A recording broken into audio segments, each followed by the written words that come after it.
like a light, lighting up in the dark. You make it right, I forgot how to act. It's so classic. Every time.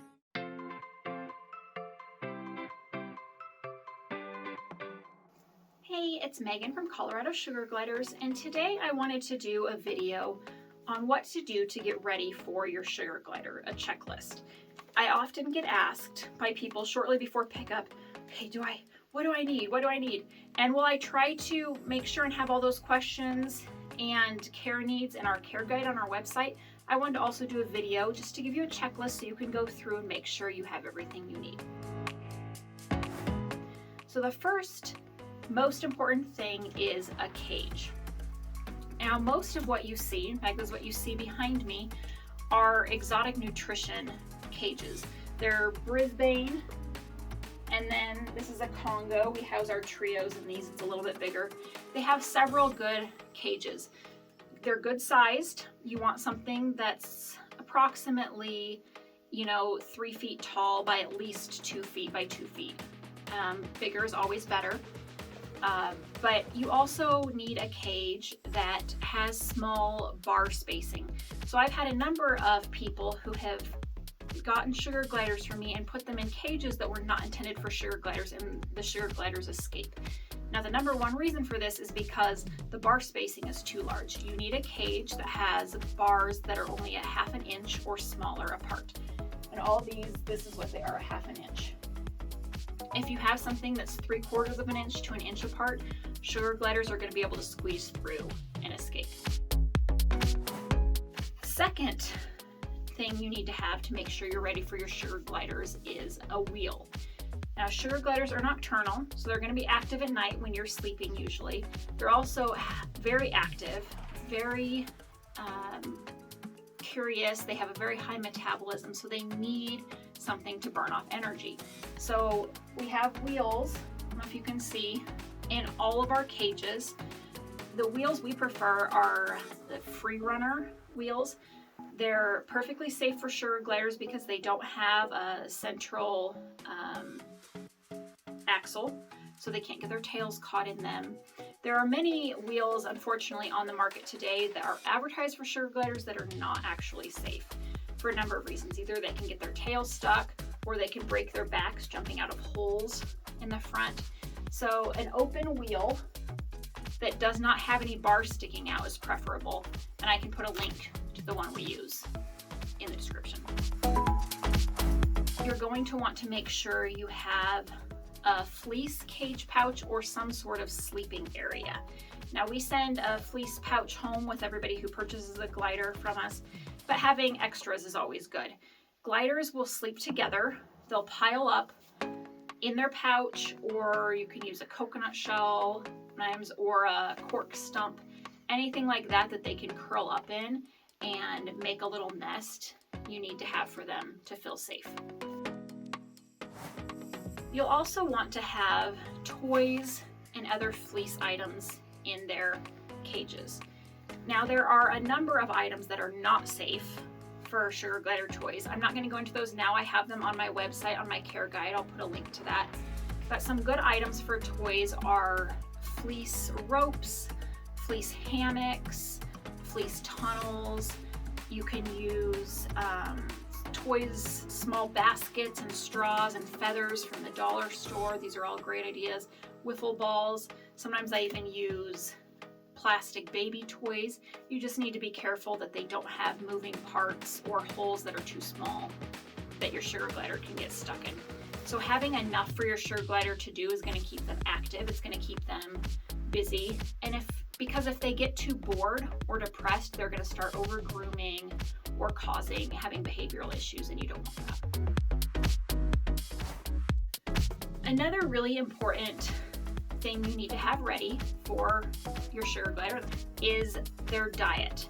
Now, you can't just go to PetSmart and pick up sugar glider chow. There are no pellet diets on the market today that can meet all of their dietary needs. So there are several staple diets out there that have been well researched that are recommended. We use and prefer the Pet Glider TPG diet. There's also the BML, there's the original HPW, there's the Critter Love Complete. There's several of them. You just need to make sure that you're using a well-researched diet and vitamins. One of the main issues that sugar gliders can have health issues is calcium deficiency. So you want to make sure that you are giving them vitamins, supplements with their food. Now the pet glider diet provides vitamins on their website that you can use to make sure they're getting that. I also highly recommend using a little bit of kibble. Now we currently use a combination of several types of high quality cat kibble. Now this is not their primary source of food, but if they eat all their other food and they're still hungry, it gives them something. Another really good reason to offer kibble is that it helps keep their teeth clean. It keeps plaque off them. It gives them something to chew. Gliders that don't have any kibble or anything to chew on can often have really poor dental issues, and you can see, dental decay and teeth falling out at a young age, and you definitely don't want that. The sixth item to have to get ready for sugar gliders is a bonding tent. I've talked about this before. These are generally just a zippered mosquito net bed tent that you can get for $30 on Amazon. Well, this is not strictly necessary. It helps tremendously in the bonding process. It makes sure that your glider has to interact with you because you're in a small space, but they also can't escape. So it's just really helpful for you and for them. All right, number 7 on my list of things to get ready for sugar gliders is treats. There we have just little yogurt drops. A great treat. Sugar gliders love them.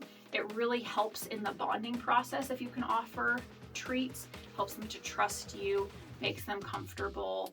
It's just a great all-around tool. You can also use live mealworms or different types of fresh fruit. All work great as treats. All right, number 8 would be something to go on the tray in the bottom of your cage. Now, this is something I didn't think about initially, but you usually want something to go in the bottom of your cage to collect waste. Now, we use just puppy training potty pads. We put them in the trays underneath our cages. Right here, they slide out.